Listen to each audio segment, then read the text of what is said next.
Good morning. Monday the 16th, a holiday in America, but this is what we're talking about. This is what's on the agenda.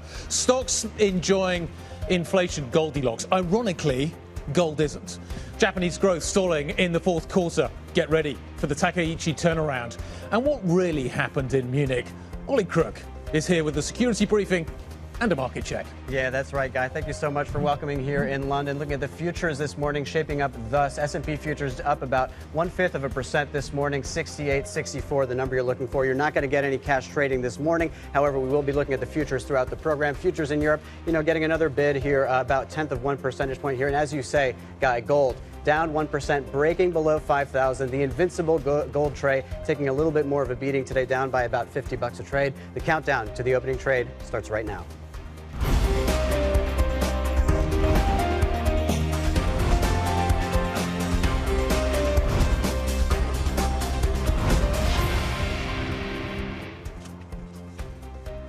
Morning, how you doing? Monday morning, America's out, Asia's out pretty much all week. It's going to be a quiet week from that point of view. However, there is a lot to think about and a lot to still price in.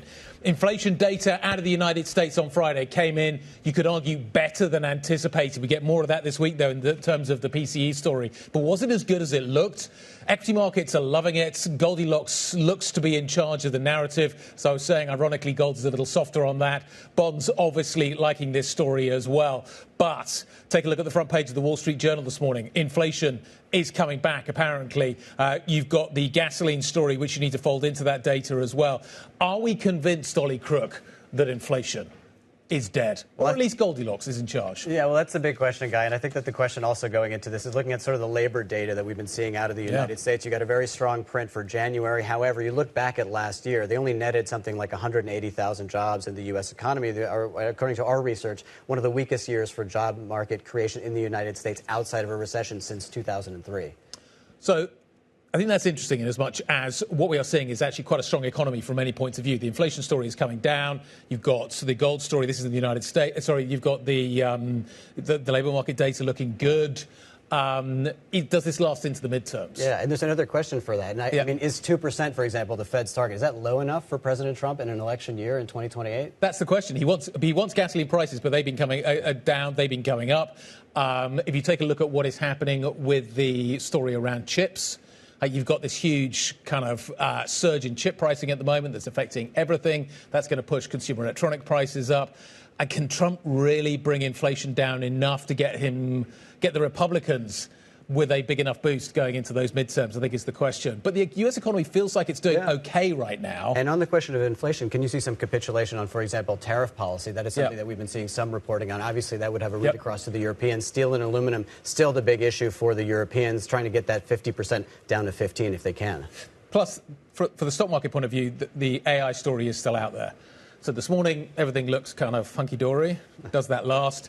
When do we next see another sort of AI impact on another sector, which is what we watched all last week? Let's talk quickly about what is happening with the Japanese data this morning. So you've seen a weaker yen coming through. You've seen a steepening of the Japanese curve, front-end yields coming down, back-end yields going back up again. You've got very weak data coming out in the fourth quarter. 0.2. The market was looking for 0.6 in terms of the GDP read. Massive disappointment. Yes and no. Yeah. Okay. This is the classic Guy answer. Yeah, precisely. Yes and no. So if you were Takaichi and you wanted to come in and get this economy motoring again, you wanted to deliver the fiscal story, you wanted to deliver better data going forward, what's the best thing that can happen to you just as you arrive? Yeah. A really weak print. Absolutely. I mean, it gives you a sort of an underdog sort of narrative that you can sort of index on. But the question is, I mean, I think there's a question also, Guy, and I think this is one that you pose from time to time and that we should maybe pose more broadly in the market. I mean, debt. I mean, debt in Japan already. If you're talking about fiscal stimulus, you're talking about cutting taxes, you're talking about cutting back revenues for government revenues. I mean, when is that going to be coming to the fore? I mean, it's a conversation, obviously, in Europe. It's a conversation in the United States, and it's certainly a conversation in Japan. It will be at some point, but I think she's going to be given enough wiggle room to operate with for at least a while. Yeah. And therefore, she's going to spend more, maybe cut taxes a little bit more, try and get self-sustaining growth going. Wages are pushing higher as well. Is the BOJ going to react to that? Would it be good if the BOJ reacted to that? Yeah. Anyway, this morning the market reaction is yen down, curve steeper. Again, Takeichi's coming. How long does that trade last for? Okay, the question I've been basically warming up to all morning. What happened in Munich? Yeah, well, that's a very good question, a very complex question. A lot of things happened in Munich. I mean, I think for one thing, again, we got the speech from Marco Rubio. That was the sort of hotly anticipated thing. I think everybody, every European policymaker, world leader, defense CEO, everybody was sort of tense with anticipation to see what kind of tone Marco Rubio would strike in Munich. And what he struck was something that was pretty down the line. It basically didn't compromise on any of the MAGA American Trump values. It's a speech I think Trump could be fairly pleased with. It is one that also the Europeans could take as a win because it wasn't sort of disastrous. That being said, I don't think anything basically changed over the sort of the weekend in terms of American posture towards Europe. I think that one of the things that I found most interesting in the discussions there is we're talking about European sovereignty, right, for defense in terms of spending, but also building out more of this kit. Because can you be dependent with an unreliable United States for all of your software updates, for all of your sort of air defense, all of those sorts of things? And it's a fairly rare event, I think, for world leaders to talk openly about nuclear deterrence. Friedrich Merz went to the stage. He said he's been having, private talks with Emmanuel Macron about nuclear deterrence. Germany is not going to change its own posture. That was sort of the headline. But talking about that publicly, Guy, is a massive signal. You talk about, let's talk about the combined package. Can Europe, though, deliver its own defence quickly enough? Can it produce a stable enough defence deterrence that it doesn't need to rely on the United States? How quickly is that possible by? Because the other thing that came out of this to me is that we're still building 4 tanks. We're still building multiple fighter aircraft.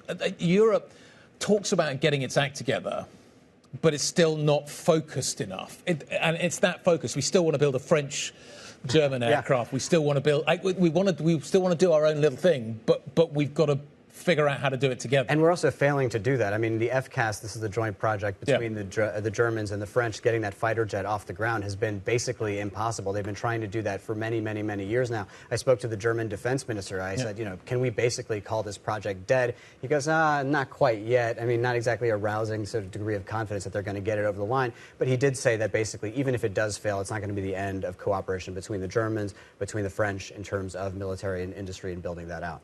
But anyway, a lot to talk about, a lot to unpack throughout the program, and we'll certainly be doing that with a number of guests. Let's tell you what we've got coming up in the show today. We've got John Turek, the CEO of JST Advisors, Nicholas Brooks, Head of Economic and Investment Research at ICG, and Nataliia Lipikhina of JPMorgan Private Bank, and Marcus Waver of Franklin Templeton. Guy. Okay, let's talk about what else we need to know this busy Monday morning. The UK housing market remains soggy at the start of 2026, with lots of homes on the market, making it a good time apparently to buy. The number of homes on the market is at an 11-year high. This according to Rightmove. With rates coming down though and wages picking up, estate agents think the lull could be short-lived. Volkswagen reportedly plans to cut costs by 20% by the end of 2028. This, according to reporting from Manager magazine. The CEO and CFO presented the plan to senior managers back in mid-January. The executives did, though, not specify which particular areas the business would be affected. And Warner Brothers Discovery is said to be considering reopening sale talks with Paramount Skydance. Bloomberg sources say Paramount submitted amended terms last week, trying to topple the existing deal with Netflix. The new offer includes Paramount covering a $2.8 billion fee owed to the streaming giant if Warner terminates its agreement. Warner has agreed to sell its namesake studio and HBO Max streaming businesses to Netflix in an all-share deal, Ollie. Guy, the deal comes back. Well, coming up, we'll get you some of the key interviews from the Munich Security Conference, as we were just discussing. A lot to unpack. We were lucky enough to sit down with the U.S. Secretary of State Marco Rubio and the German Defense Minister. We'll bring you that a little bit later. Plus, fear of the memory shortage makes its play in the AI trade. And up next, we'll talk about Fed bets and the market risk going into this week. If you have any questions, as ever, for the guests here, message us on IB plus BTV Go. This is Bloomberg.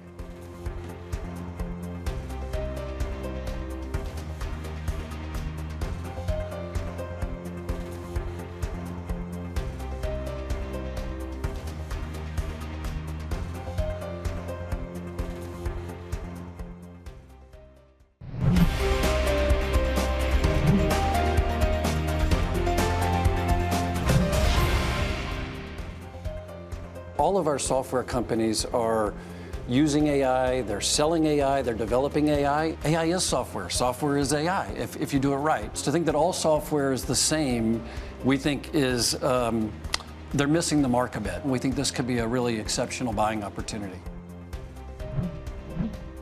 the view from Thoma Bravo, which has a lot of software stocks in its portfolio, talking there about saying public markets maybe are not being discerning enough. As we see this recent software sell-off rip through markets. It comes, obviously, as we've seen that story, wreaking turmoil across markets. The AI story absolutely front and centre last week. Does it last? Are markets being too indiscriminate? John Turek, CEO of JST Advisors, joining us now. John, what do you make of what we saw last week? This is the story. You can park the macro data in some ways. We'll come back to it in a minute. But the fact that everybody is struggling to understand the impact on the software sector, on the logistics software, on the legal sector of AI is causing problems for everybody at the moment. What's your view? Yeah, no, and I think it's interesting even from a macro perspective right now, where we're having this transition from, I would say, the AI spend, which was the last 2 years in terms of the CapEx boom, in terms of the hyperscalers, to now where I think we're transitioning thematically into the AI impact. And I think that, for the software sector and kind of macro writ large, we're just widening the distribution of outcomes. And I think that, for a sector that was priced quite expensively in terms of valuation, introducing, a pretty material left tail pricing into the distribution, even if that delta, so to speak, is not so high, just that in terms of rate of change going from something like 0 to 5%, I mean, that's a very meaningful impact in price terms. So I think what the market is trying to, get its head around now is less focused on sort of the outcome of all this, which I think, the Thoma Bravo gentleman was talking about, but more what's the distribution around all of this. And I think that's, both sides of both tails are going to have a big impact in terms of pricing going forward. Can you analyze this from a macro point of view, or do you just have to get bottom up and look at individual stocks and sectors? What's the best way of looking at this? Well, I think it's hard to not do it from a macro perspective at the moment, because we just have so many unknowns in terms of what this impact is going to be. I would think even, the people at Anthropic, the people at OpenAI, the people at Gemini, they don't really have a good sense of what 12 to 18 months looks like. So it's very hard to have a high percentage view in terms of that this specific equity or this specific credit is more immune than another. And I think that's why the market is like painting such a broad brush with a lot of these names, because it's just very hard to know kind of which name is safe and which name isn't. And how close do you think we are at being able to sort of get to a sort of large unifying narrative around sort of the AI trade, something that is actually executionable? And how do you think that has shifted in the last 2 months for you? Yeah, well, I think we kind of have it, right? Like the market is saying that sort of the old industries are more immune, and the newer industries, aka software, capital light businesses versus capital heavy businesses, we've kind of had a massive re-rate over the last few months in terms of which the market is rewarding. And in a way, I don't think that this, narrative is over. I think it probably, has legs as the market is viewing that industries that, are much more technology oriented and much more susceptible to sort of, further AI advances are just more at risk than companies that, industrials, cyclicals, things of that nature, sort of the old economy. Those companies are more likely to see sort of increased operational leverage from AI advancements, but doesn't really change in terms of a moat or in terms of the product that they're developing. Whereas, some of the, what I would call like the new industries, it's just very unclear, what all of this looks like in a 6 to 12 month basis, considering where we've been over the last 3 months. I mean, I think it's quite telling since we've had this new advancement with Claude and Anthropic. The NASDAQ as a whole hasn't made a new high. And we've really associated that, tech equities have sort of incrementally made new highs as we've made AI advancement. And that kind of inflected over the last few months with this recent development from Anthropic. And thinking about the sort of dueling AI narratives, the risks, of course, of overspend, that was something that really gripped the attention of the markets for a very long time. Now, of course, the sort of risk of wipeout in a number of different industries. How do you hedge against, if you want to hedge against both of those risks? You want to step out of that a little bit. I mean, of course, we saw a lot of movements into commodities, gold, silver. That obviously carried its own kinds of risk. How do you hedge? Yeah, so I think actually the interesting way to play this is the front end of the yield curve in the United States. I think that the increase, both at the same time, the increased tail of that this technology is too good and it could be a labor displacement episode, or this technology is sort of not living up to the hype and it could be an overinvestment cycle. Both kind of favor, I think, front-end yields lower in the U.S. as the market sort of has to weigh that, if it's overinvestment, there could be a turn in the cyclical cycle. And if this is sort of this, nonlinear advancement in technology, it could have labor market ramifications that the Fed would likely have to address down the road. So I think that, probably cleaner than the precious metal trade, which I think has other components to it, likely more geopolitical, likely more tied to the Chinese trade surplus. I think that the front end of the U.S. yield curve is actually pretty well positioned to hedge these sort of this advancement. Okay, so that hedge kicks in if we see a problem with maybe this AI build-out trade. What happens in the slightly nearer term, though, if we get, for instance, inflation reaccelerating? What do you make of Friday's number? Do you think inflation really is under control? Do you think it continues to come down? I'm reading lots of stuff at the moment. You look at what is happening with memory prices. You look at what is happening with the bounce back in gasoline prices. The point to maybe inflation picking back up again, John, from this point on. Yeah, so I think that there's obviously risks, given some of the surges were happening, given that we're now going to be sort of in the teeth of the peak tariff episode, as well as the peak of the, big beautiful bill impact in terms of tax refunds coming. But I think bigger picture, the inflation distribution is relatively well anchored. And the reason I say that is less from a micro perspective, but more from a macro one. And something that I, kind of been emphasizing in my client notes is you really have three vectors that contribute to inflation on a much more sustainable, durable fashion. You have energy, housing, and labor. And I would argue, at least right now, absent a geopolitical shock, we have housing disinflation baked in the cake. Labor is obviously not showing much of an inflationary impulse, given the wage growth story, given the low hiring rate. So I think bigger picture, I'm not sure that, we're going to two in a hurry. I know there's some forecasted that. I know some who forecasted, much higher outcomes. But I think it's a relatively contained picture and not so much a risk to the fixed income being a hedge to risk asset portfolios. But, John, we've already got two cuts priced in from the Fed. Are you suggesting there could be more than that? Yeah, I think there could be more. I think that, the baseline for me is that the Fed in their SEP from December basically baked in a cut, assuming that the data was going to be very good and inflation would be somewhat sticky, right? They assumed that the unemployment rate would end 2026 at 4.4% and that core PCE would end the year at 2.5%. I think that if I had to look at it, I think the risks to both those forecasts are probably more towards the dovish side. And I know that there's one coming, even if that sort of rosy outlook was realized. So I think the risk to the market pricing for cuts is from here is more to less. I think, a little under 2 is probably a better trade versus a little bit above 2, especially in the context of a much more decent payroll print that we got last week. But I think, as a whole, I think, things like the front end of the U.S. yield curve still seem attractive to me. And sort of evaluating the sort of risk landscape going forward, we were talking about supply chains and all of those sorts of issues and semiconductors a couple of years ago that sort of abated. Now it's sort of coming back to the fore. Where do you put that in sort of the risk in terms of the technology? We're seeing a lot more concern about basically chips not being able to satisfy the demand, not just for the AI build out, but then also those chips in competition for all the other things that we need it for in the economy. Right. No, it's certainly a micro risk. I think that, the difference between this sort of supply chain episode versus the one we experienced in 2021, 2022 is the cross currents were very different, right? We were experiencing supply chain issues with oil at over $100 given the Russia-Ukraine war. We were experiencing with a massive, labor market episode in terms of wage growth, going above 5 in the United States, the unemployment rate going to a 3 handle.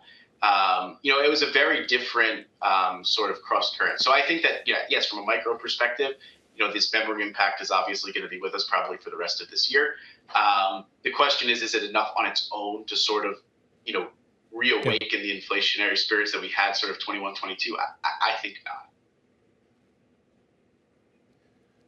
John, in your rate cutting scenario, which part of the equity market benefits most from that? I think it probably depends on how many rate cuts we actually get. I think, to stimulate, some of the more cyclical parts of the economy that have been a little bit left behind over the last 2 years, given, within the run-up we've had in technology. I think that, if we experience, 100 basis points of cuts, that could be very meaningful to something like housing. that has really been, sort of left in the doldrums over the last couple of years. And I think if it's just, what I would call dots plus one, or, a cutting cycle that's, short vol in a way, that's just, massaging around the edges, getting the policy rate closer to neutral. I think that's probably, more of a general equity market story that favors, favors the larger companies. So I think it really depends on the severity. And then, also I think you have to take the risk that, again, the distribution of outcomes around this technology has increased so much that it's probably also increased the left tail outcomes as well. So, I think in that scenario, it would be just less risk positive. And John, where does sort of Europe sit in your thinking around all of this? Particularly, we're talking about the dollar. We're talking about also potentially, the euro has been strengthening sort of aggressively. This is the year potentially where we start to see real traction from that German stimulus into the economy and potentially into the equity market. Where does Europe sit for you? Yeah, I think it's a very interesting time for Europe. And I think, there's two things that are pretty interesting right now, especially from a Euro FX perspective. I think the first thing is that the ECB, despite, inflationary evidence and, exchange rate pressure, is seemingly in no rush to cut interest rates. I think that's pretty telling in terms of conveying their sort of the disposition of their reaction function. And then I think, the Greenland episode, as fleeting as it was, I think was very telling in terms of how the market wants to trade increased geopolitical risk between the United States and Europe, in the sense that the second derivative seems very relevant here. And the market assumes that the more pressure Trump puts on Europe, that means the more possible future integration we're getting, the more EU summits we're going to have. And I think the market, especially from here, really has to, entertain, even if it's not the highest likelihood, that if Europe does have further integration measures, it's just going to be very bullish currency, just given that it's coming from a low base in terms of, getting anything really done on the policy front in Europe. So I think Europe sits at still like a very interesting position into this year, especially with the backdrop of German fiscal going on. Well, John Turek, CEO of JST Advisors, thank you so much for your time this morning. He brings up the Greenland moment, and as you can imagine, the Greenland moment was something of high conversation over at the Munich Security Conference. One thing we didn't talk about was the shadow foreign diplomacy we're getting from the Democrats who attended there. I caught up with a senator from Michigan, a Democrat, Elissa Slotkin, and basically what are the conversations she's having with those European leaders? Have a listen to what she had to say. Well, I think there's a lot of us who are here, certainly from the Senate and the House, to send the message that not everyone agrees with the approach that this president is taking, right? That my president is taking, which is kick your allies in the teeth and cozy up to your adversaries. It's the opposite of what many of us were taught and how we lived. And so I think a lot of Europeans were looking for cues from other Democrats because obviously we've had America first for the last 12 months. They're wondering, is there still another America out there? What I heard out of the weekend as well was a lot of people asking the question about kind of what happens after the midterms, what happens in the midterms. Do the Republicans lose? If so, what happens on the back of that? Is Trump suppressed as a result of what he has to do? Is he going to focus on those midterms rather than focus on the rest of the world? So there's a lot of questions still around all of this. Yeah, absolutely. Yeah, well, we'll be talking about that and a lot more, including the Fed bets next. That is going to come up next with Nicholas Brooks, and this is Bloomberg.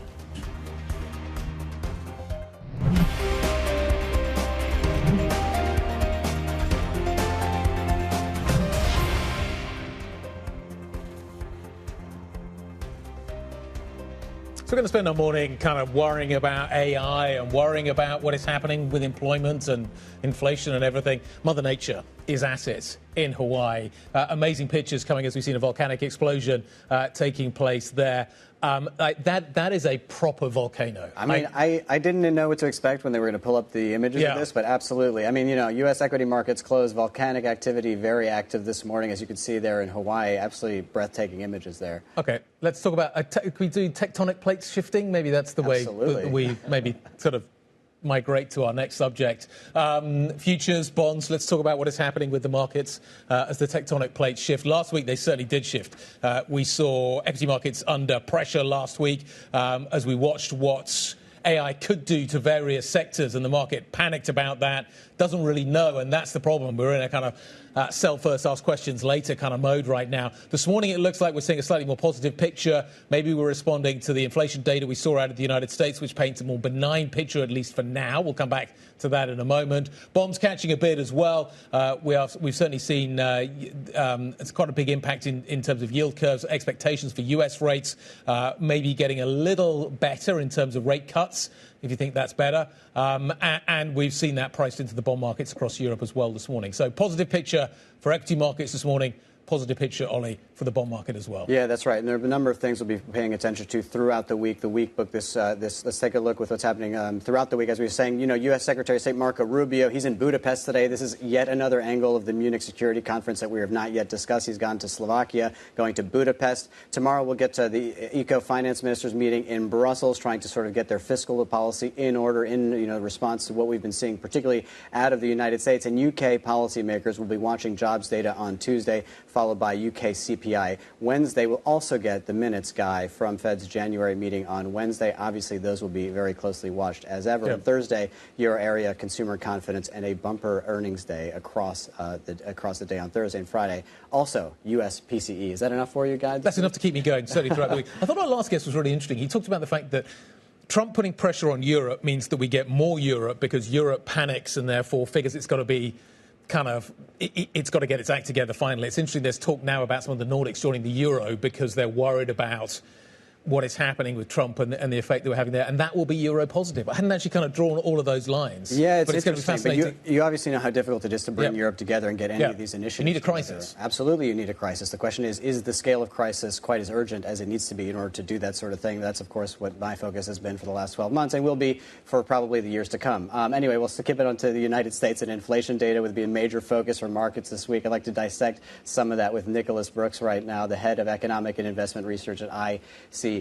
Looking at what we've seen over the last week, the inflation print from the United States last week, and then looking forward to kind of what we're expecting from the Fed minutes today, give us your sort of appraisal, your sort of grand theory of American inflation right now. Yeah, I mean, I guess what I would say is I think the market's been a little too calm about these numbers, to be perfectly honest. I think, the market is looking for this Goldilocks situation to continue, and it got a strong labor data last week, and then it got what they viewed as, or markets seem to view as a slightly better inflation number.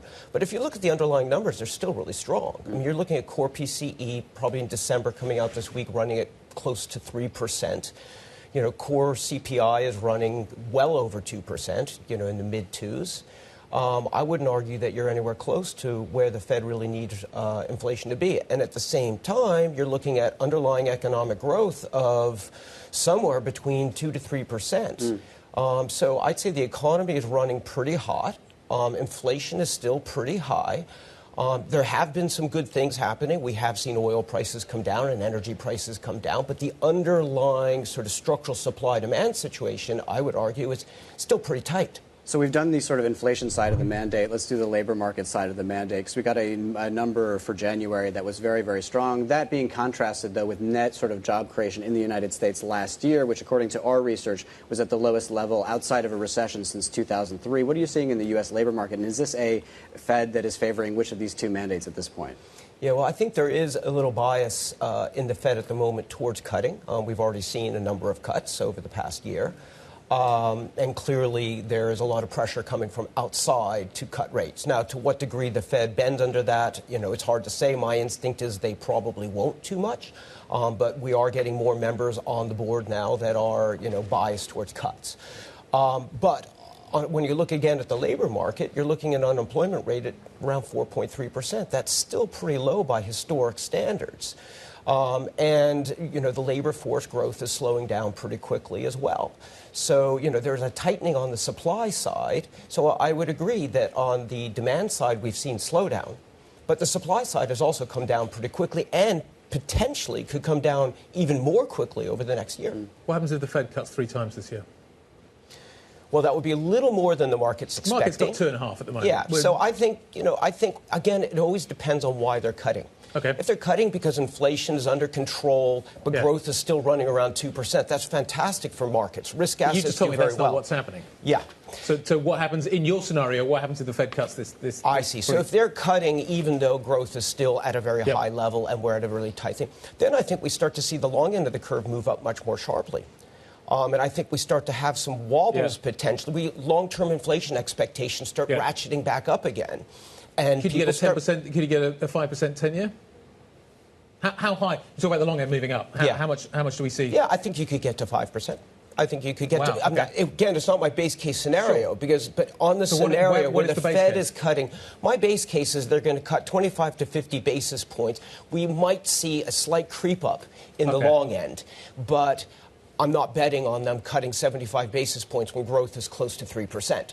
If they do that, I think no question in my mind, you're going to see a very large spike in the long end of the curve, because at the same time, we have the supply-demand dynamic coming through in terms of the large fiscal deficits, because that has to be thrown in there as well. The fiscal deficit in the U.S., according to IMF stats, is looking at 7 to 8% of GDP. So we're complaining about the UK deficit. We're complaining about the French deficit. They're trying to get their deficits down to 2%. Okay, admittedly, they're not there, but, we're at sort of 4 or 5%. The U.S. is running sustained deficits. It's been doing this for a while at 7, 8% of GDP. It's running its economy close to 3%. If they start cutting rates aggressively at the short end, unless we're seeing move towards recession, the long end goes higher. Equity markets going sideways. We've had the wealth effects in America being driven basically since 2008 by an equity market that keeps going higher and higher. If it stops, what happens? I mean, again, my own view, I know there's been a lot of modeling on this. In my own view, I think the wealth effect, it matters, and it has had an impact on private consumption, but at the higher end of the spectrum, obviously.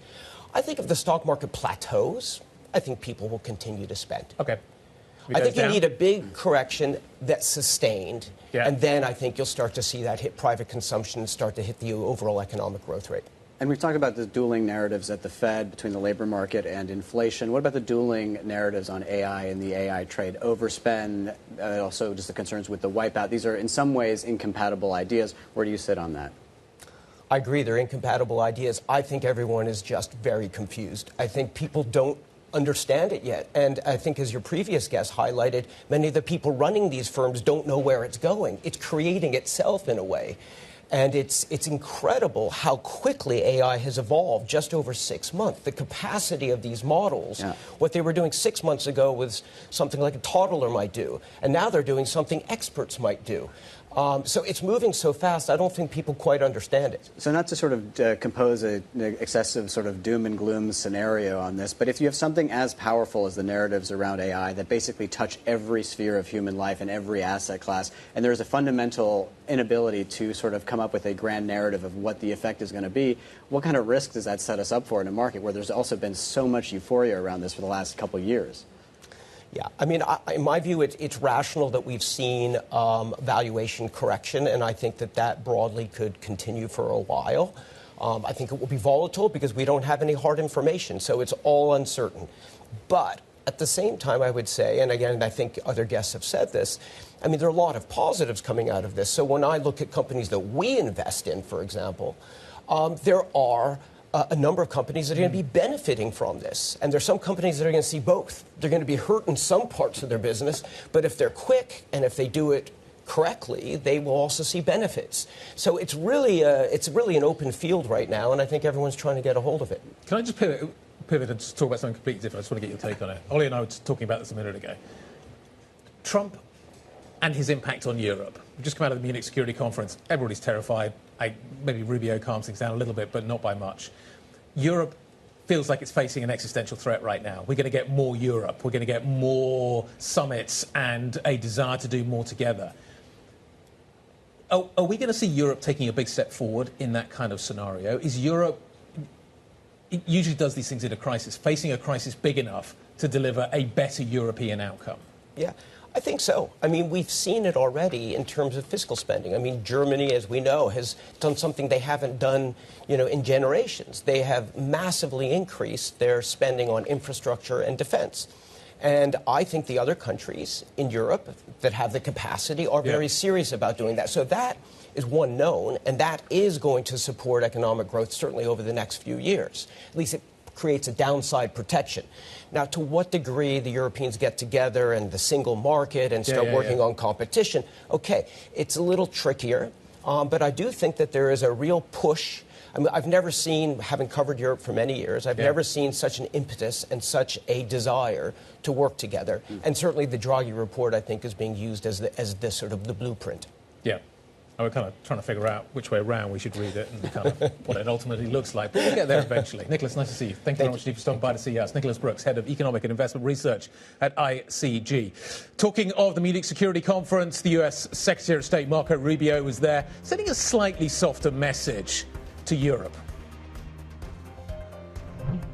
The Vice President said last year very clearly was that Europe had made a series of decisions internally that were threatening to the alliance and ultimately to themselves, not because we hate Europe or we don't like Europeans, but because what is it that we fight for? What is it that binds us together?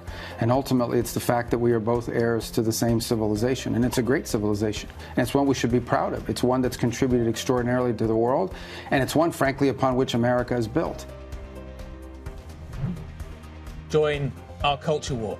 Seems to be the message coming from Marco Rubio. Much more on that interview with Bloomberg's John Micklethwaite next. This is Bloomberg.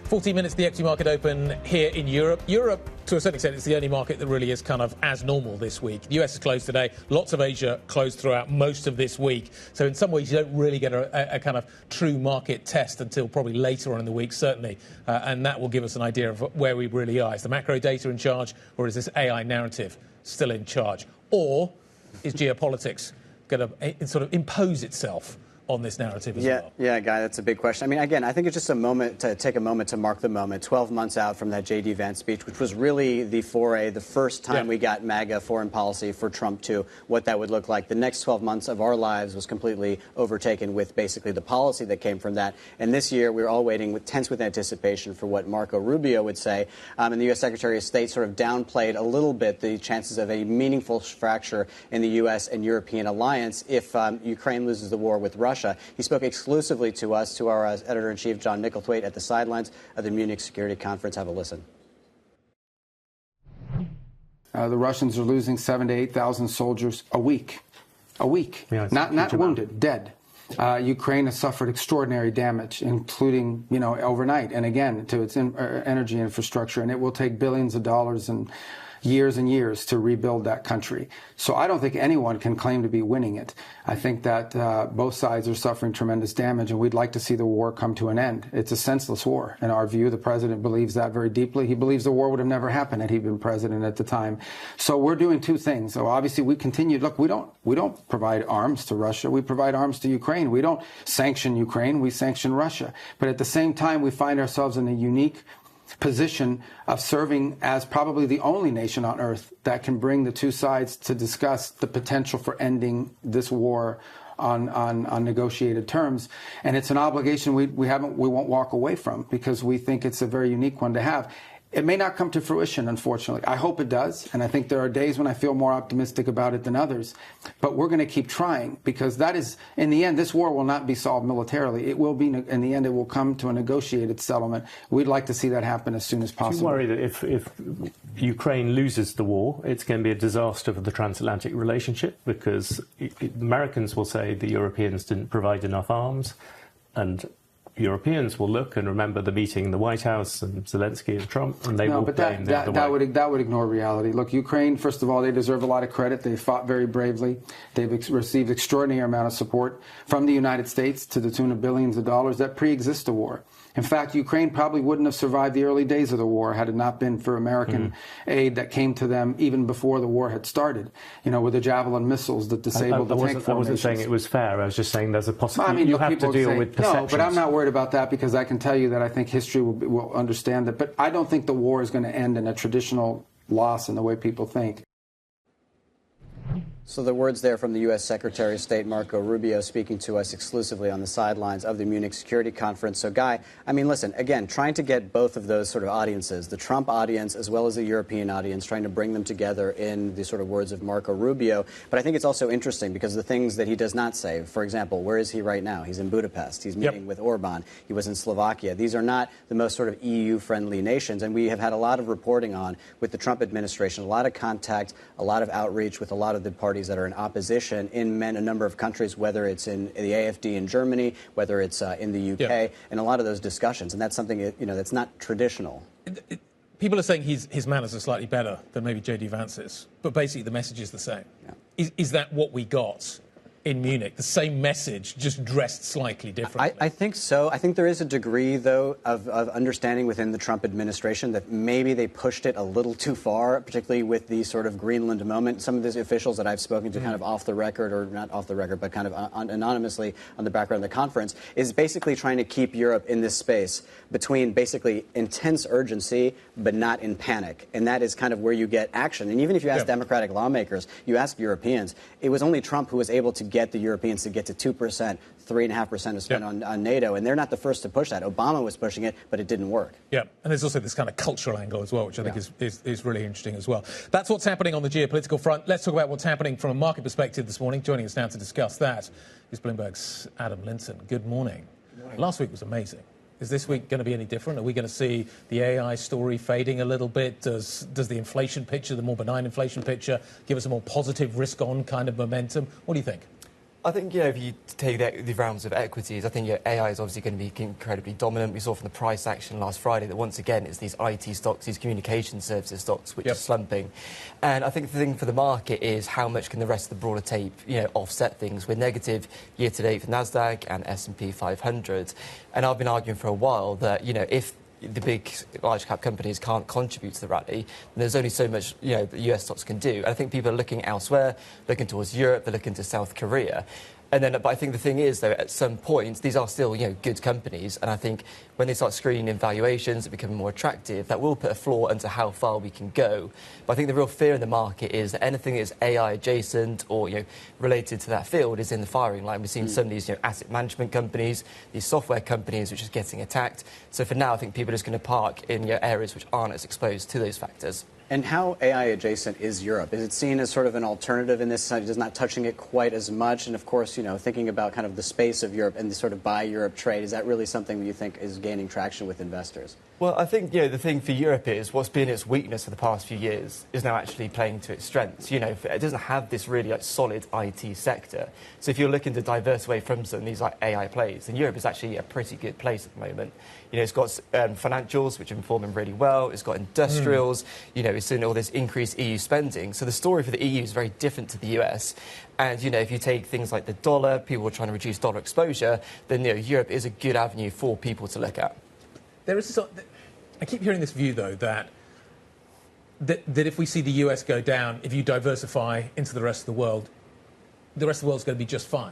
Because if tech goes down in the States, the rest of the world will be okay. Korea will be amazing because we've still got this DRAM story, this high bandwidth memory story going on. But is that true? If US equity markets go down from here, isn't it just isn't the kind of the Europe, the diversification, just a relative trade? Everything goes down, the US equity market goes down.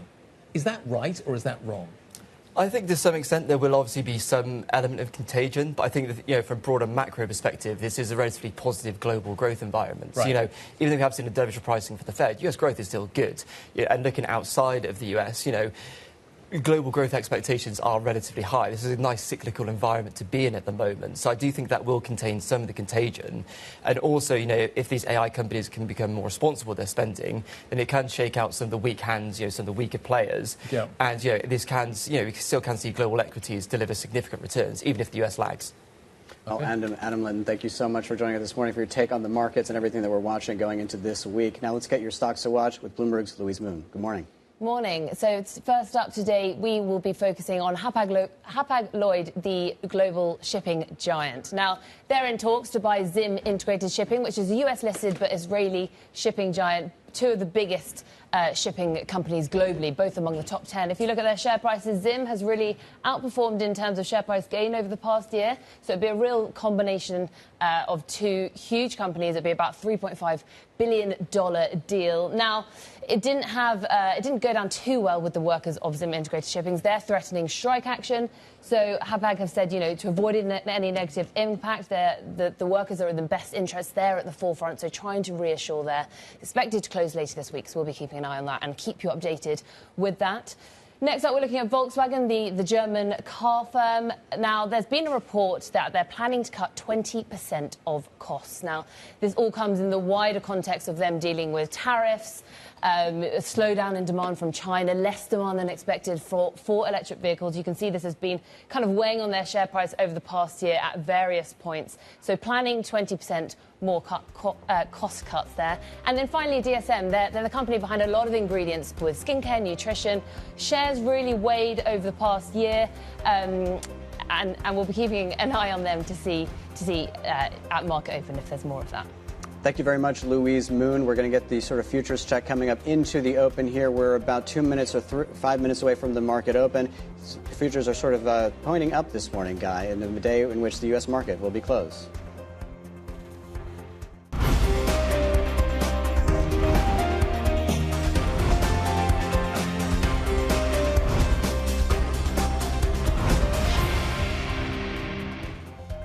Morning, how are you doing? Monday morning. The US markets are closed today. You've got a lot of Asia going to be closed throughout most of this week as well. It's going to be a weird week. Last week was a weird week as well. Most of the week was dominated by the AI trade and what the kind of AI adjacent story meant for many, many sectors. Then we got the inflation data on Friday. That looked okay, certainly came in better than anticipated. The markets took that as kind of Goldilocks, as a result of which we saw a much better session in the United States. We actually went out here, and the US closed a little softer than that. So you're getting kind of not much of a tailwind out of the United States into Monday for Europe. So let's take a quick look at futures just to tell you what is happening there and give you an idea of what is going on. Still a fairly positive picture. Stocks 50 up by 0.3%. Similar story for the FTSE 100. Big week for miners. Lots of earnings coming out of the mining sector this week, so we'll pay attention to that. DAX futures are also up by around 0.4%. So this morning we're coming in with a positive vibe, but in a weird week in terms of what we're going to see in terms of markets being open, plus also all the data we've got to sort of get through. And we're still kind of trying to figure out, Ollie, what's happening with this AI narrative. Yeah, absolutely. And we'll see if there's a positive vibe for UK home builders today, as we saw, as you mentioned, soggy price activity in the UK building sector in terms of prices going up, not really stagnating effectively. Talking about a little bit of M&A with Hapag-Lloyd in talks to buy Zim, and then Volkswagen. Now, this is very interesting. We're awaiting Volkswagen earnings. They say they're going to cut costs by 20% by the end of 2028. I've got to say, Guy, there have been so many conversations I've had with Volkswagen management when they did all those layoffs and had all those conversations, and I always ask them, are you going far enough? They said yes. The answer apparently is no.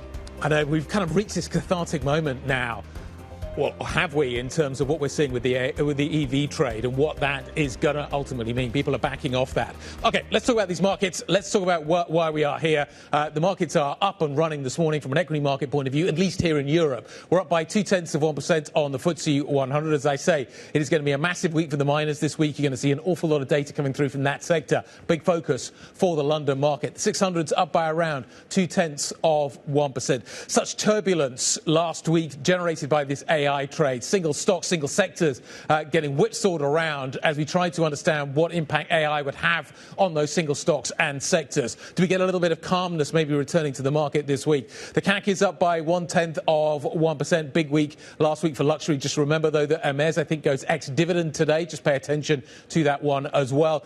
You've got the IBEX up by 0.4%. We'll wait for the German market to get going. That could take a little while. We'll keep a firm eye on what is happening with the Hapag-Lloyd story. We're going to keep a firm eye on what is happening with the Volkswagen story as well. What will that mean for Volkswagen? Will the market take it positively? And the SMI as well. But as I say, the US market is closed today. You're going to see slightly lighter volume as a result of that. Ollie, what are we seeing in single stocks? What are we seeing in sectors? Yeah, what we're seeing in sectors pretty interesting this morning. We have the banks up by 1.23%, basically 1.25% banks up this morning. Financial services, not shockingly, up also by about 0.6%. Media doing quite well, up by about 0.6% as well. Technology across Europe up by about 0.5% this morning. When we look at the losers, the second most in terms of the losers are utilities, down by about 0.75%. And Guy, the biggest loser this morning on the S&P, or I should say the stock 600, basic resources down 1.3% in the early trade. We're going to be watching very closely, Guy, of course, the earnings out of BHP today, a little bit later after the market. And, of course, looking very closely, I think,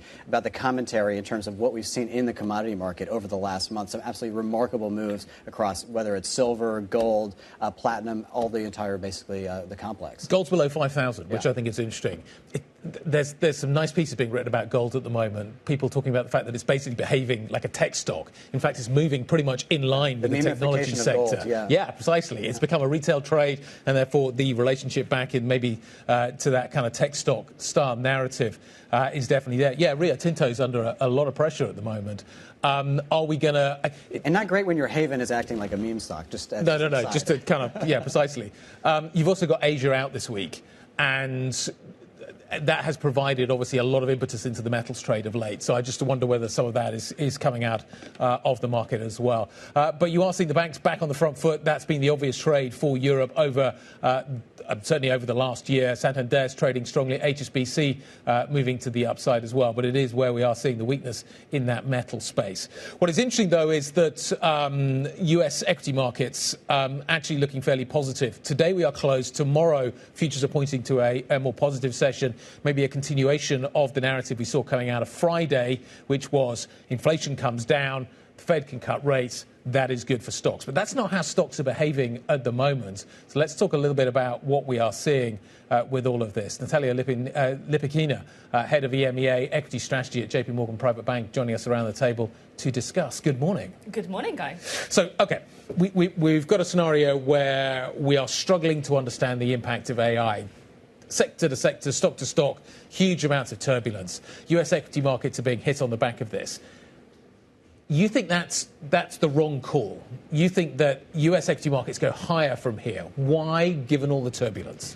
Yeah, absolutely. Last week was a bit disruptive week because we've seen a lot of moves, especially in the tech sector.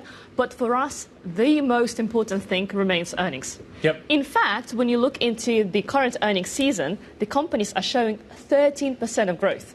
By the way, this is quite a big number. If you think about the last 5 quarters, we've been printing double digits on the earnings growth, which is quite big, especially when you compare to the previous, average, around 7 to 8%. So overall, this is the reason why we continue to be positive on the S&P. Our target for the year end is around 72 to 7,400. So we think we probably will make new time highs. Why is the market ignoring earnings? I think for now, we're so much focused on what is happening in the tech sector because the disruption just happens so fast. The market just trying to figure out who will be the winner, who will be the loser. But if you look outside and think about how much the hyperscalers are spending, we're going to have 600 billion again this year. And that has positive impact on semis, on industrials, on utilities, on such a big portion of the market. And if you're extremely bullish on tech in the age of AI, that means you've got to be extremely bearish in some other things. What are you extremely bearish on? I would say the sectors that we're not recommending right now, as a good example, can be staples. If you look into, the market overall, still quite a cyclical move that we're seeing in the market. So staples are not growing as fast, and they're quite expensive. So we don't think that this is an interesting part of the market. But you also believe in diversifying away from tech to a certain degree. I mean, we can, you might be right about it, but, it's never a straight line up, right? So where are you sort of diversifying into? Where are you trying to find the sort of shelter from the tech trade? I would say the biggest conviction for us globally actually is industrials. So when you look into what is happening in the industrial sector, massive beneficiary from the AI trade, but also other parts of capital expenditure rising. We've seen very strong backlogs. We're seeing very strong orders on the macro side and on the micro side as well. And we think that both the European and the US companies are benefiting from this trend. Just look into US ISM manufacturing data a couple of weeks ago. Really, really strong print. Actually, the highest since 2022 August. So we're seeing that data already coming through on macro and macro side. Let's come back to the staples story. Staples are up 15%. Consumer staples are up 15% year-to-date in the United States. Energy and materials have done better. Financials, consumer discretionary, info technology and communication services are all negative for the year. What turns that around? What is the catalyst to turn that around? I think it's all about earnings. If you look into, for example, the sector that have underperformed this year, healthcare, financials, we actually think that they are in a very good spot this year. I mean, let's look into healthcare, for example, in the United States. Yeah. They have underperformed for 2 years in a row because of the, policy uncertainty, but also earnings disappointing. We think that we're now probably at the inflection point for that sector. If we look into financials as well, financials also another great example. Underperformed this year. There was a bit of a dent on deregulation earlier this year, but we think that overall the earnings are still quite solid. Yep. Remember, they reported a while ago, just a month ago, but overall their earnings actually were quite good. I think what we're just seeing right now is an interesting reflection of the sector rotation and the fact that you shouldn't be just in the tech, for example, right? You want to diversify. If you look into one of the best performing sectors this year in the US, industrials, right, speaks to the diversifications, but also not just the US, but also international. The reason why we're positive on emerging markets, for example. What happened? If we continue to see this rotation, though, is the index level just going to stay where it is? Or does the index level, you're talking about it going higher. Do we need to rotate back to tech in order to get the index to go higher? I mean, yes, tech is a very important part of the S&P story for sure. But I think in terms of the tech, we need to distinguish between software and semiconductors. And this is where software may be a bit oversold. There may be some interesting opportunities, but we continue to be positive on semis per se. Because, again, the $600 billion that hyperscalers are spending, semis will benefit the most from that. Let's fold in the Fed here, because we know which side of the sort of AI trade you are. Which side are you in terms of the two mandates of the Fed are you? Where do you see the inflation picture in the United States, particularly after the print that we got last week? And then again, some of the mixed messages we've got from the labor market in the United States. Yeah, I would say for the Fed, we expect one more cut this year. So the inflation print was actually fine. We're seeing good data. And similar for labor market as well. We are thinking that actually labor market probably picks up this year. So the economy is still in a very strong footing, so we expect less cuts than the market. So one cut is quite reasonable for us. And do you have a conviction in a buy Europe trade? Because I think a lot of people wanted to make a lot of the buy Europe trade about a year ago, after Liberation Day and all that sort of thing. But many people I spoke to, it was about just basically diversifying away from the United States. Is there a strong thesis to buy Europe in 2026, particularly with this German stimulus really hitting the road this year, we think? Yeah, in Europe we have more preference, more on the sector level, like industrials, for example. It's a big conviction globally in the US and in Europe. But in terms of diversifying away from the US, we prefer emerging markets. Because in emerging market, you see a very, very strong AI story. Well, in fact, if you look into MSCI Asia ex-Japan, 30% of companies are actually linked to AI. If you look into South Korea, if you look into Taiwan, so there are definitely a more interesting story on AI in emerging markets. Plus, it's not expensive. No, Europe can't even get second place here. No. That's okay. We have other things going on. Why would you buy Europe? Is there an argument for buying Europe other than diversification? Does Europe, to Ollie's point, does Europe stand up other than the fact that it's not America? I think that is not enough. I think what you need to see in Europe is earnings. And by the way, we think earnings pick up this year. Okay. I think there is one risk in Europe. If dollar continues to weaken this year, then you probably may have a very similar to 2025, where domestics still do well because of a very strong, German stimulus. But then the exporters may do as well as people expect them this year. Where's the line for that? We're approaching 120 now. Where euro dollar, where does it need to get to for that to be a problem? I think it's above the 120 level, call it 124, 125, which is not our forecast. But What's the risk the forecast? is this. The forecast is around the current levels, 118, 120.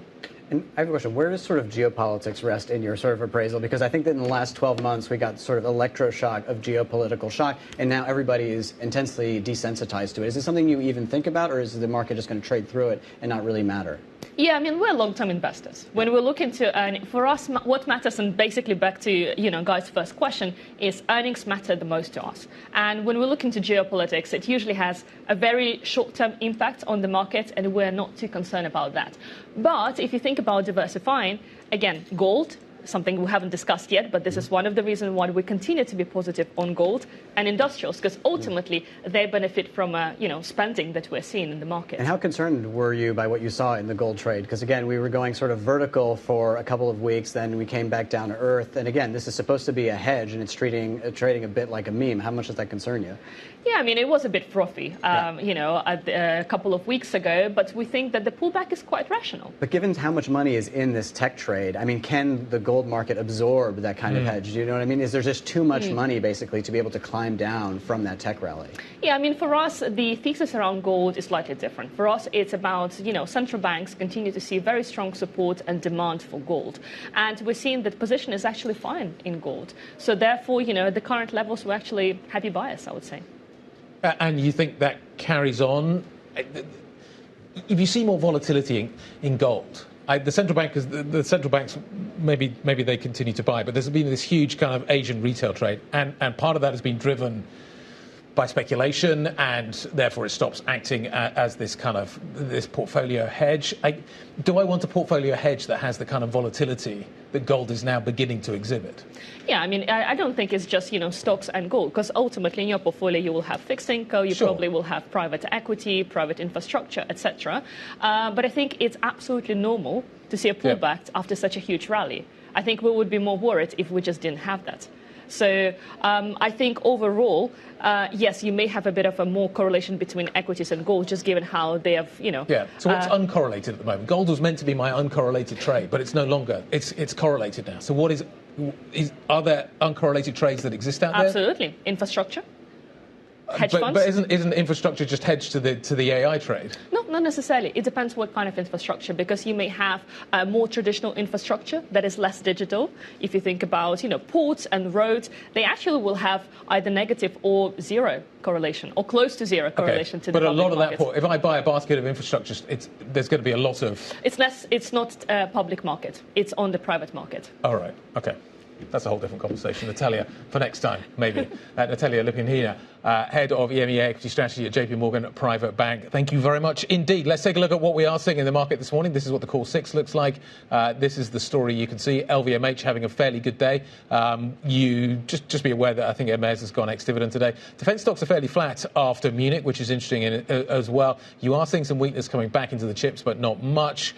Schneider's down a little, but ASML is actually fairly flat. Novo's a little down as well, down by 0.4%. So again, hard to draw a clear line through all of that and get a clear message that comes out of that. So maybe we are focused back on the earnings picture. What are we seeing there? What are we watching with Louise Moon? One of the biggest stories of the day is Hapag-Lloyd, the shipping giant. Huge deal, buying Zim Integrated Shipping, another shipping giant. So that's about a $3.5 billion deal, only slightly benefiting Hapag-Lloyd's share price this morning, just slightly ticking up into the green, perhaps due to there's a bit of resistance from the unions who work for Zim Integrated Shipping. Also waiting for the deal to come through, expected later this week. Next up, we're also looking at Sanofi, just ticking up slightly into the green. That's after a study showing benefits to infants from one of their key drugs. So slightly ticking into the green for Sanofi this morning. Not a huge boost, but helping them out. Next up, we are looking at NatWest, the UK banking giant. Also a positive day for them, up almost 4%. That's after an upgrade from Citi. They've had strong results recently. There's also been a huge deal as they push into wealth management, buying Evelyn Partners a couple of weeks ago. So a price hike there from Citi. So really benefiting the stock at open.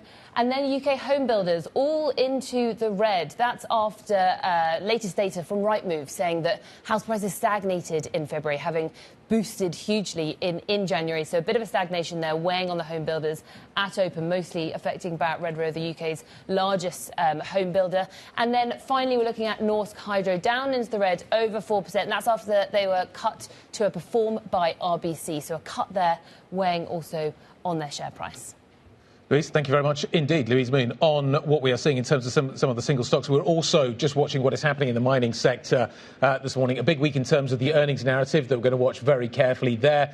You've got Rio under a little bit of pressure this morning as a result of what is going on in Guinea, where it's having a safety issue around one of its mines. I think you've also got one of the big copper producers, KGHM, being cut to sell at Citi. So that's a story that you want to pay attention as well. But it's going to be a big week in terms of what we're going to see with the miners, but this morning we are certainly softer, Ollie. Yeah, absolutely. Across the board, we're looking at BHP. They're down about 2.5% this morning. We're waiting for those earnings a little bit later out in the day. And again, Guy, just getting out of the sort of micro of the day-to-day in terms of what we're expecting in terms of earnings, the commentary on what these miners have got to say about what we have seen over the last couple of months in the gold trade and many of the other commodity trades, really very sort of interesting. And an interesting discussion there with JPMorgan Private Bank about this idea that there's just so much money sloshing around on the AI trade. There's so much money sort of invested in all of this and sort of pent up in it.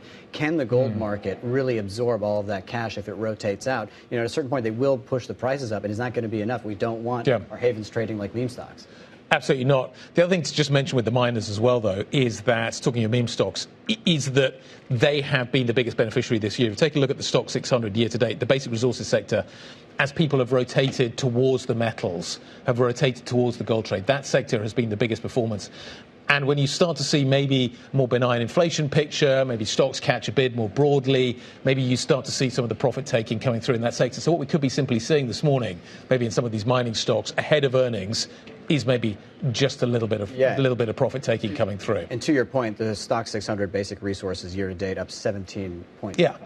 So on a day when the rest of the market starts to maybe look a bit better, take a few profits there, rotate that money back into some of the sectors that have been beaten up recently. The chip story, though, remains. Korea is going to be closed all week, so the chip story remains fascinating. I'm not sure how much guidance we're going to get this week because it's been SK Hynix and Samsung that have been the big drivers of that story. Everyone else is just a price taker in that narrative. Well, that's what we'll be talking about next. Ram-mageddon, or is it Rom-mageddon, Guy? I'm not sure. Ram, I think. I'm going to go with Ram. Consumer tech giants, including Apple, are warning on shortage of memory chips is starting to constrain production. We'll have much more on that. That's next, and this is Bloomberg.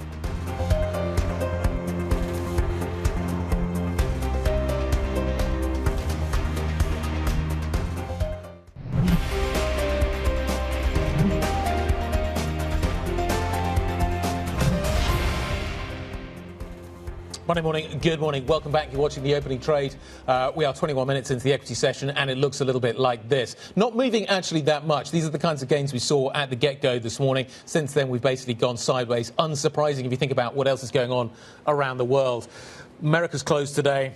Most of Asia is going to be closed throughout most of this week. I think Hong Kong's got a half day today. So Europe is basically the only market left standing in terms of the signal we're getting. However, the rest of the world is going to have a huge impact on what we're thinking about. What is going on in America right now in terms of the politics and the data that we're going to get this week, huge impact. But then you've got to think about what is coming out of Asia and this story around the pricing of memory, which is just having a massive effect both on the producers and on the consumers. Is it going to be inflationary? That is a question that I think everybody's asking on the back of what we are seeing, both in terms of the Friday data and also what we're then thinking about. Elon Musk talking about the fact that he's got to build a fab. Tim Cook warning over at Apple about this global chip crisis and what it's going to mean in terms of pricing. They're talking about memory chips and the shortage there having a big impact on margins, on profits, could derail some of their corporate plans in terms of new tech coming out to market. It's having an impact on the auto sector. Basically, the sense is the crunch is only going to get worse. What does it mean, therefore, in terms of the macro data and the corporate story? Bloomberg senior strategist Neil Campling joining us around the table. What's it going to mean? It just seems to get worse from here. So it's inflationary. Yep. Tech in particular is going to get hit hard by this, but we're all going to feel it. We're all going to feel it. You're going to feel it in the price of smartphones. Yep. You're going to feel it in the price of PCs, etc. Interestingly, Dell's CEO said in December that in 40 years that he's been in business, he has never seen the level of mismatch between supply and demand that we are now seeing. Let's go back and work out the reason why we're seeing this today. If we look at the NVIDIA AI chips of today, the Rubin chips, they use between 8 and 10x more memory than the H100 chips. Wow. So, and then we extrapolate that and look at the over $600 billion of capex the hyperscalers are spending this year. You know, there is not enough chips to go around, and as we know, it takes a long time to build any kind of fab plant for chips. Memory will take 2, 3, 4 years. So good luck, Elon Musk. It's going to take him quite some time. You can't literally build a fab in 3 months. It's not possible. So this crunch is going to get worse. We've seen pricing. Memory spot pricing for DRAM has gone up. It's now estimated by IDC in this quarter will be up 60% from last quarter. So it's bad, and it's going to get worse in terms of the supply-demand imbalance. And even if we look at the likes of Samsung, who is the biggest memory producer in the world, it says it's going to have problems because, of course, Samsung also produces smartphones and TVs and PCs. So they get hurt on one side as gains on the other. And I think that's what's so interesting about some of the conversations around AI is the ways in which AI is actually competing for resources that everybody uses, whether it's electricity, whether it's water, it's a concern somewhere, and now these chips that are not just, of course, for software, it's for, industrial benefit as well. These are all this sort of conversation. But in terms of the AI trade more broadly and the sort of impact that it's going to have on the markets, on companies, how close are we now? Are we any closer to getting a unifying theory on kind of how management is thinking about this? Obviously, we've been watching a lot of mentions of this in earnings calls. We're seeing the questions being asked. Almost, most calls are now beginning with the AI question, as opposed to the fundamental questions. I think what we do hear from corporates is, for many companies, they don't know what the impact is going to be. Great example last week on CBRE, commercial real estate, saying, long term, there may be an impact in some office spaces, but actually we'll retool the workers.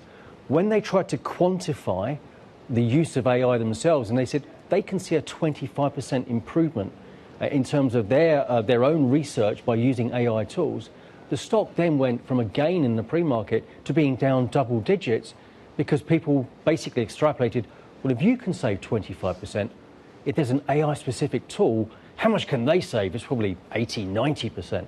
So actually, you're trying to portray a positive that actually probably is a negative long term. There's no way really of winning for many of the corporates in this unknown. Okay, so a lot of unknowns. We don't know how bad the chip story is going to get. We've tried to price that in. We don't know what the AI story is going to do. We've tried to price that in. Is this market flying blind at the moment? I think that is the problem. It's very difficult to try and extrapolate, real fundamental positives or fundamental impacts of what we're seeing today. And I think that's the issue that many companies, many investors have, because we like that, consensus to be on point and to know what the impacts are going to be. And quite frankly, none of us know what the impacts are in reality. Okay. I think that's one of the interesting things about AI. It's one of the things we talk about, of course. It's sort of like the sorcerer's apprentice, right? You have this massive tool that is very, very powerful, and it can turn against you. CEOs trying to talk about it on earnings calls to try to get a boost, and getting exactly the opposite. And the market's struggling to price it in. You have to be micro and you have to be macro. You can't figure out which one's which. The EM story, though, has been a major beneficiary of this. Thanks, Neil. We'll come back to that story in just a moment. This is Bloomberg.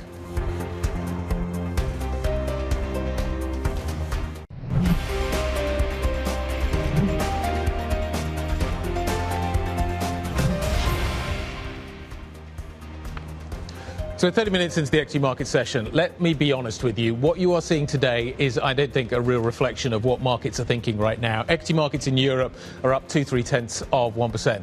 America is closed today. A lot of Asia is closed today. The market signal coming out of this screen at the moment, I don't think is that strong. We've gained a little bit. Basically, we're still reacting to what we saw Friday.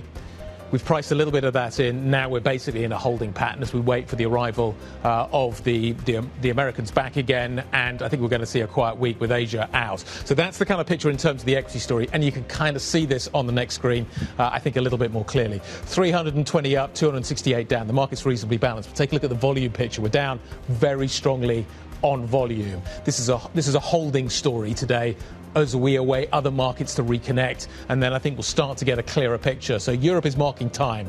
Let's talk about some of the stocks that are on the move today. I think there's some of that narrative as well in what we are seeing.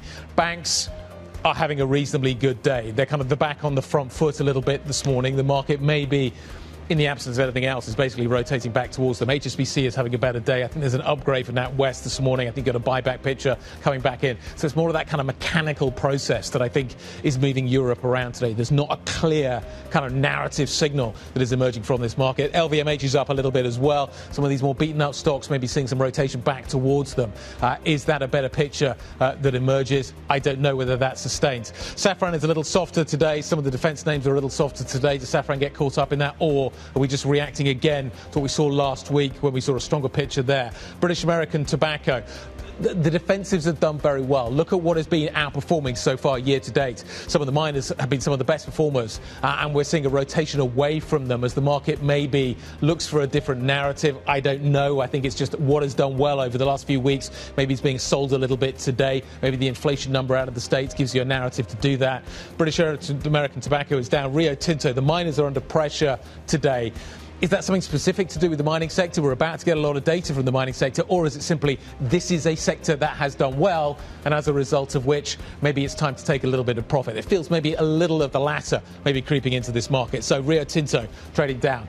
by 1.64%. That's the market narrative. Ollie, what else do we need to know this morning? Yeah, that's right, Guy. Let's get to what else you need to know this morning. Warner Brothers Discovery is said to be considering reopening sales talks with Paramount Skydance. Our sources say that Paramount submitted amended terms last week, trying to topple the existing deal with Netflix. The new offer includes Paramount covering a $2.8 billion fee owed to the streaming giant if Warner terminates their agreement. Warner has agreed to sell its namesake studio and HBO Max streaming business to Netflix in an all-share deal. Japan's economic output in the fourth quarter was much weaker than anticipated, registering anemic growth after a deep contraction in the previous period. The print underscores the case for Prime Minister Takaishi's proactive spending policies following her election triumph. The economy is expected to sustain during the first quarter of this year, driven in part by large stimulus package and wage growth. And French President Emmanuel Macron will attend this week's AI summit in India as the two countries continue to deepen ties. Macron's official schedule also includes a meeting with Prime Minister Narendra Modi. His visit comes after New Delhi approved $40 billion worth of arms purchases, including more than 100 French fighter jets and missiles, Guy. Okay. That's the geopolitical story. Let's get back to what we are seeing in terms of the market narrative. Look at what is happening in emerging markets right now. Look at how strong that performance has been. Tech has been a big feature of it, but not the entire feature of it. Emerging market stocks hovering around record highs. Currencies have been proving a little bit more stable than their G7 peers as well, which is an argument maybe for the emerging market picture. Let's talk more about what is happening here and try and figure out what is going on. Investors have poured money into EM at the fastest pace this year since 2019. Should they? Will they continue to do that? Marcus Wehrer, Director of ETF Investment Strategy at EMEA at Franklin Templeton, joining us around the table. Good morning. Good morning to you. It's been an incredible start. Is it going to continue? Does this EM narrative have legs? Or is it just a rotation away from America? Is there something sustainable here? So I think you spoke a little bit about profit taking, right, in other markets. That can happen in EM anytime. I mean, look, Korea was up 90% last year, is up 30% year to date. So you're going to see that going forward here and there. But structurally, it's not just an EM trade, right? So it's a disaggregation trade. Like, you have different narratives in each of the markets. And there are some overlaying issues. So number one is obviously the AI trade. We talked about that. Yep. You mentioned it. There's the weaker dollar, which is generally lifting sentiment for emerging markets. But again, there's Korea is reacting very differently to a weaker dollar than China and than India, for example. So you need to look at them a bit more on a disaggregation basis. But overall, we do think that there's the diversification trade away from the US as well. It's not as much EM rally, but it's also diversification trade that this definitely has legs to run. So as I said just a moment ago, is this people looking to diversify away from America and therefore just the EM trade is the logical place to put money to work, considering some of the narratives you just discussed? Is this a negative American story or a positive emerging market story? That's the bit that I'm trying to figure out, because I'm trying to understand whether or not the earnings are going to be there to continue to drive some of these stocks as they start to revalue.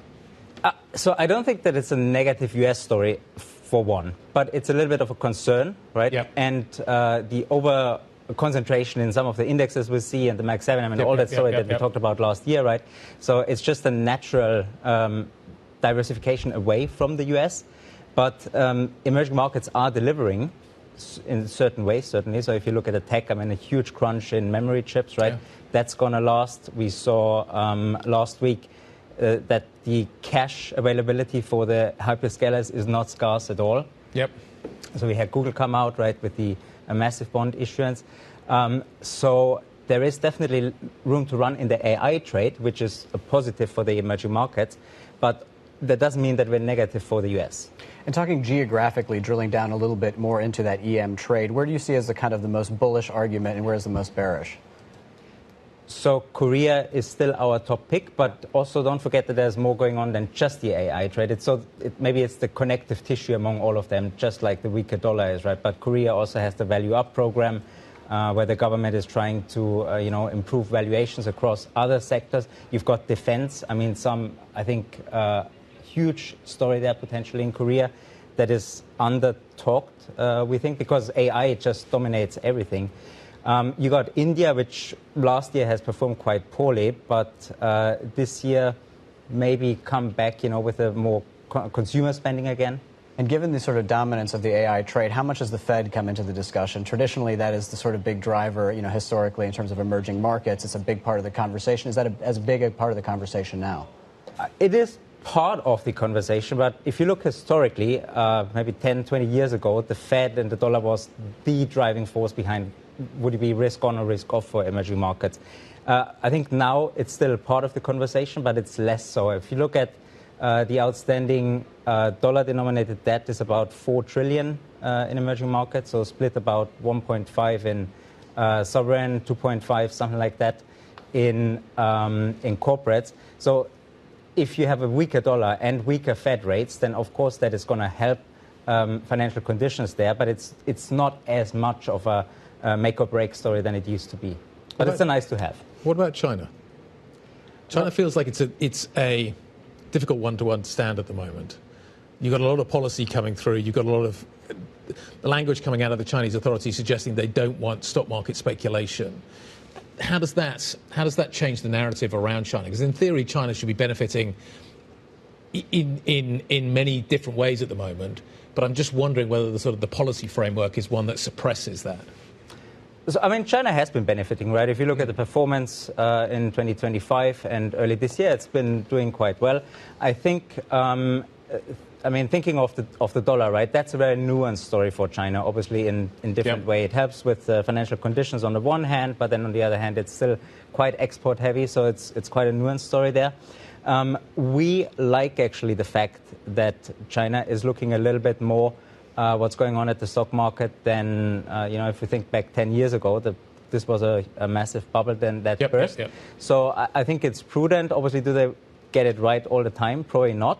But the direction of travel has been consistent for the last couple of years. So they've been supporting where they thought it was needed to. And that has been large part of the rally since 2024. And now they're putting the foot a little bit on the brake, which we don't see as a negative, but maybe just pulling back speed a little bit for the time being. What are the correlations like? People are looking for uncorrelated assets. As they diversify out of the United States, they're hoping that they can diversify into something else that will protect them if we do see a drawdown in US assets. What do you think correlations look like? So that's actually an interesting one, because if you think about, again, AI, right, Korea and Taiwan, so you would think at first that there would be a high correlation, obviously, with the AI trade in the US. But then maybe going forward, if the memory crunch continues, is that going to be bad for, consumer electronics and others? And are there maybe only 3 companies that benefit, right, which is Samsung, SK Hynix, and Micron in the US? So that's one question to have. I wouldn't know the answer now, but I think if you look for true diversification where you have other drivers substantive away from AI, it would be India. India is also scaling up the AI operations, but overall the story there is much more domestic, is much more consumption driven, is much more dependent on what's happening geopolitically.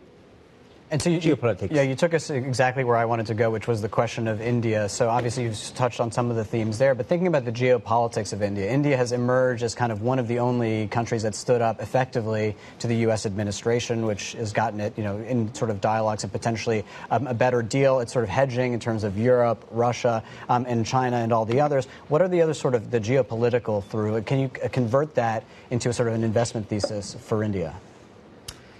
So in the past few years, they've navigated it quite solidly, placing themselves between Russia and the West, obviously. It was always, in our view, a matter of time when, they would get a concerned call from the White House about how they're buying cheap oil from Russia. And that's, we have to see now. They say it's going to stop, but whether that's happening soon, we doubt it. So I think from a geopolitical perspective, India is still a potential beneficiary, but I wouldn't look at this as an investment thesis, really. But if I look at it, I want to look at long-term trends and not something that can change within a month. And obviously, we have some large, trends on the geopolitical front, but I wouldn't take that as an investor's thesis, really. So look at the earnings in India. They are looking up 15% probably this year. The consumption is coming back with lower inflation, with lower rates. And then geopolitical easing can be a beneficiary, but it's not the foundation of the trade. Well, Marcus Bayer, thank you so much, the Director of ETF Investment Strategy, MEA at Franklin Templeton, for your time this morning. Coming up, we'll bring you some of the top interviews from the Munich Security Conference. If you blinked, you just missed Marco Rubio shaking hands with the Hungarian foreign minister in part of his tour around Europe. We'll have more on that next, and this is Bloomberg.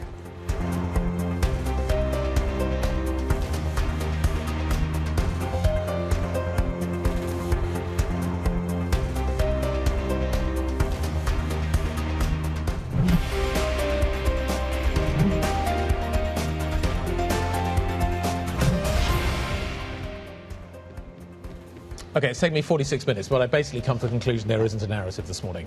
There's actually nothing you can hang your hat on. You're seeing a little bit of a pickup in stocks. Basically, you priced in what we got Friday. That's been priced in this morning. But I don't know where we go from here, and there doesn't seem to be anything obvious. America's closed today. Most of Asia's closed. There doesn't seem to be a clear kind of galvanizing factor this morning. So we're kind of just sitting there. We're taking a bit of profit in some of the miners, which have done really well recently. The banks, kind of nice place maybe to go to, seems to be benefiting from that. But I don't think there's anything obvious that is driving the equity story. It's going to change throughout this week. I don't know how it's going to change, but it will change because we've seen a lot of turbulence recently. But I can't see anything this morning. Well, something that might have sort of provided a narrative would have been the Munich Security Conference. And I think that if we had got a more hawkish tone out of Marco Rubio, you'd have seen a very different picture in terms of defense stocks here out of Europe, because he gave, to a certain degree, the Europeans what they wanted to hear. If you heard another J.D. Vance speech, I think that the conclusion would have been, listen, we cannot depend on the United States. We need to invest 100% into our sovereign capabilities, which, by the way, is already the conversation that's happening in Europe with the defense CEOs and all the conversations I had over the last few days. But that did not materialize, and as a consequence, you're not seeing a massive bid on the defense stocks. But we did speak to Marco Rubio, the U.S. Secretary of State, and he was saying that the transatlantic alliance has to change while learning that the shared values with Europe and the United States. It was in some ways giving an olive branch, saying that, the United States will always be a child of Europe, but whether or not that sort of extends to being extremely friendly with Europeans is another question. Have a listen to the U.S. Secretary of State. Even as I speak to you now, there are U.S. troops deployed here on this continent on behalf of NATO. There are still all kinds of cooperation that go on at every level, from intelligence to commercial and economic. The links remain. I think there is a readjustment that's happening, because I think we have to understand that we want to reinvigorate. This alliance has to look different because the world looks different. This alliance has to be about different things than it's been in the past, because the challenges of the 21st century are different than the challenges of the 20th. The world has changed, and the alliance has to change. But the fundamental thing that has to change is we have to remind ourselves of why it is we have an alliance in the first place. This is not just a military arrangement. This is not just some commercial arrangement. It is what holds us together in the first place as an alliance, is our shared civilizational values. The fact that we are all heirs to a common civilization, and one we should be very proud of. And only after we recognize that and make that the core of why it is we're allies in the first place, can we then build out all the mechanics of that alliance. And then everything else we do together makes more sense. So, some interesting commentary there from Marco Rubio. Again, giving the Europeans, I think, just enough to sigh a sort of breath of relief without really going all the way to say, hey, anything is going to be particularly different going forward. That being said, there was also this sort of shadow foreign diplomacy that was also happening at Munich this year, and also an opportunity for many of these prominent Democrats to be there and sort of give their international chops. AOC, Gavin Newsom. Gavin Newsom had the great misfortune of being seated in the seat right behind me on the way to London here, which I gather he's going to be here for a few days to sign some MOUs and things like that. And I said, listen, you're probably the last thing you want to do is talk to a journalist after the last few days you've had. But he did play ball. And really the question for him was, what are European leaders trying to get from you? What information are they trying to get? And really it's about, what is America doing with foreign policy? Is there a day after Trump in terms of, have these sort of conversations changed permanently in terms of the damage to the transatlantic relationship? And is there going to be a post-MAGA sort of foreign policy? The Europeans are very, very concerned about that. And he said that he wants to say, yes. The other question he was getting a lot, and I guess this is not the thing you want to hear from a journalist on your way, in your only breather, is why are the Democrats so weak? That's been the big question that he's getting from everybody within Munich. And I think a question that he's been trying to answer for the last year or so. But again, this also speaks to the larger sort of culture war issues that we've been talking about with Marco Rubio. We talk about a shared civilization between the Europeans and the United States. There's a question about how shared that is, and that is the question I put to Boris Pistorius, who's the German defense minister, asking him first what he made of Rubio's speech. Have a listen, guy.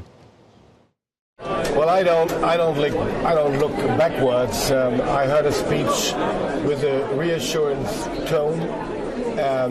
He pointed out what I do share absolutely, that we have common aims, that we have a common history, a common tradition, and that we have a common history together. And that is now about to go ahead, to go into the future with that base we really have, and that he underlined, I think, very, very clearly. And he gave a commitment to NATO and to Europe. He even pronounced that the US will always be a child of Europe. I mean, you can't expect more liaisons, more connections between the both of us. So I'm quite fine with that. And still, it's about achieving more reliability in our relations, which we used to have in the decades before, and which we urgently need if it comes to face the challenges ahead. And I don't want to drag you too far into the philosophical, but I think that we need to have some discussion on this in terms of understanding one another between what we mean in a shared civilization and shared values between the United States and Europe, because here there does not seem to be always agreement currently with the administration. Is it that the United States now wants Europe to go on those sort of values on MAGA terms, and is that really possible for the Europeans? No, it is not, to be absolutely clear. It is not about values in the first place. In terms of certain differences of policies. It's about values in terms of freedom, security, human rights, sovereignty, and reliability among partners. This is the base of NATO and has ever been. And therefore it is not disturbing or irritating if we have different views on certain questions and policies or politics. This is not a problem as long as we discuss it, as long as we keep committed to our base. And when we spoke off camera, he was talking sort of likening the relationship between Germany, Europe, and the United States as a marriage. The longer it gets, there are some difficulties that arise, but he says that he's not, particularly afraid of the sort of fundamental bedrock of the relationship. That said, I think if you asked him a month ago during the Greenland moment, maybe that's not exactly what he would have said. Can Europe accelerate?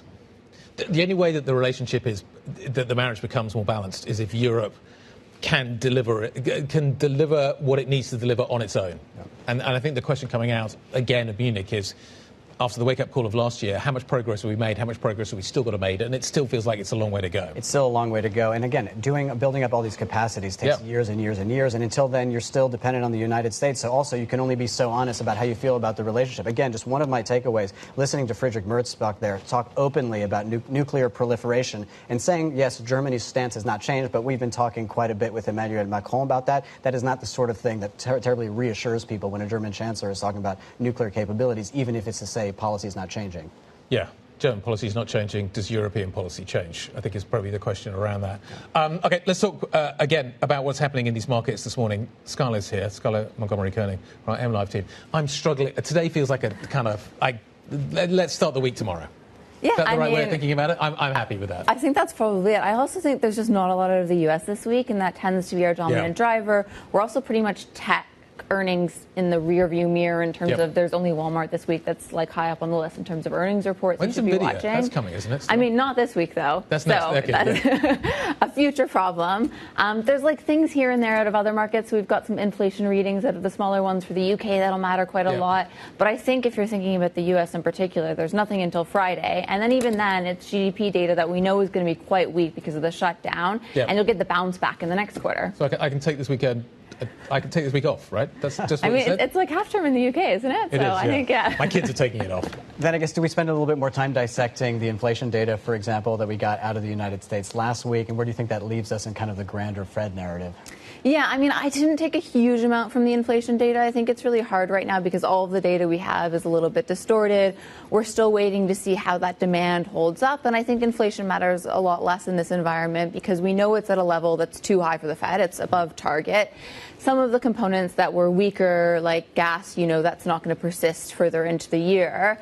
So yes, it was encouraging for equity markets in terms of being at a lower level, but I care more about how that demand backdrop looks because if you have a price level shift up because of tariffs, whether then that feeds into the system more in a sustainable way depends on how demand holds up. So I'm more concerned about the labor market. I'm more concerned about growth going forward. And how concerned are you about the labor market? I mean, I think in the U.S., I'm not very concerned whatsoever. It's still quite a tight labor market. You've had supply come down at the same time that demand has come down, so it's not concerning. And I think what you're really looking at is the unemployment rate. And the last labor market report we had that tick down. So it's a very positive sign. I thought AI was going to take all our jobs. Yeah, I mean, I think it definitely will replace some jobs. Sure. My view is you have an income effect and a substitution effect from AI. Yeah. So substitution effect is how many jobs is it taking? The income effect is does it make you more productive? Do workers get wage gains as a result? And does that create more demand within the system? And the income effect tends to dominate. And I think with AI, you need to think about the fact, too, what goes into AI? It's all these commodities that are also used in other things. So if you have prices for that get bid up, it's inflationary. And that's the kind of thing that feeds into your headline that becomes kind of more sustainable to core. Okay, so it's inflationary, but it's productivity, but it's okay. We figured it out. There's a lot to figure out there, I think. Scarlett, thank you very much indeed for posing the question. Scarlett Montgomery-Koenig from our M Live team. That wraps things up for Ollie and myself. Thank you for being here. Great pleasure, Guy. Enjoy working with Ollie. Anyway, the opening trade is done. The Pulse is next. This is Bloomberg.